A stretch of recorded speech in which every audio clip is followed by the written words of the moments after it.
વલસાડમાં સસ્તા $US અને ઇલેક્ટ્રોનિક્સની લાલચ આપી ₹4.91 લાખની છેતરપિંડી કેસમાં આરોપીના રિમાન્ડ મંજૂર. વલસાડ શહેરમાં સાયબર અપરાધના એક ચોંકાવનારા કિસ્સામાં સિટી પોલીસે ₹4.91 લાખની છેતરપિંડી આચરનાર ભેજાબાજની ધરપકડ કરી છે. આરોપી લોકોને સસ્તા $US ઇલેક્ટ્રોનિક સાધનો અને ઊંચા વ્યાજની લાલચ આપી ફસાવતો હતો. કોર્ટે આરોપીને મંગળવાર સુધીના રિમાન્ડ પર સોંપ્યો છે. પોલીસ તપાસમાં બહાર આવ્યું છે કે આરોપી હેમંત વાલજી સાવરિયા વલસાડના રહેવાસી છે. તેઓ લોકોને વિશ્વાસમાં લેવા માટે વિવિધ પ્રલોભનો આપતો હતો, જેમાં બજાર ભાવ કરતાં સસ્તા દરે $US આપવા, રોકાણ પર ઊંચા વ્યાજનું વળતર આપવું અને મોંઘા ઇલેક્ટ્રોનિક ગેજેટ સસ્તા ભાવે વેચવા. આ લાલચમાં આવી ગયેલા અનેક લોકો પાસેથી તેણે લાખો રૂપિયા ખંખેરી લીધા છે.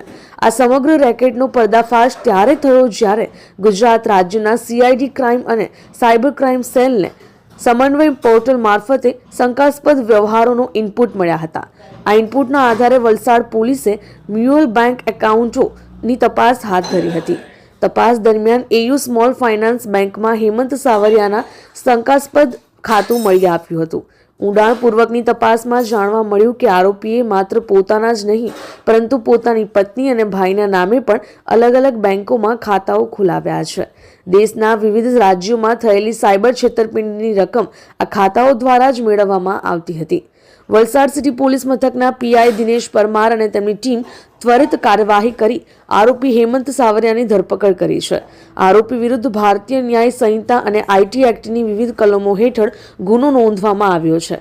પોલીસે આરોપીને કોર્ટમાં રજૂ કરતા કોર્ટે વધુ પૂછપરછ માટે તેને મંગળવાર સુધીના રિમાન્ડ પર મોકલવાનો હુકમ કર્યો છે. પોલીસ હાલમાં આ કૌભાંડમાં અન્ય કોઈની સંડોવણી છે કે કેમ તેની તપાસ કરી રહી છે. વલસાડ પોલીસે જાહેર જનતાને ચેતવણી આપતા જણાવ્યું છે કે કોઈપણ વ્યક્તિએ થોડા પૈસાની લાલચમાં આવીને પોતાના બેંક એકાઉન્ટ સાયબર ગઠિયાઓને વાપરવા કે ભાડે આપવા નહીં. જે કોઈ વ્યક્તિ પોતાનું ખાતું સાયબર ફ્રોડ માટે ભાડે આપશે તેને પણ ગુનામાં સહભાગી ગણી તેની સામે કડક કાયદેસરની કાર્યવાહી કરવામાં આવશે. અમારી લાઈવ ન્યૂઝ 24 ચેનલને સબસ્ક્રાઇબ કરો.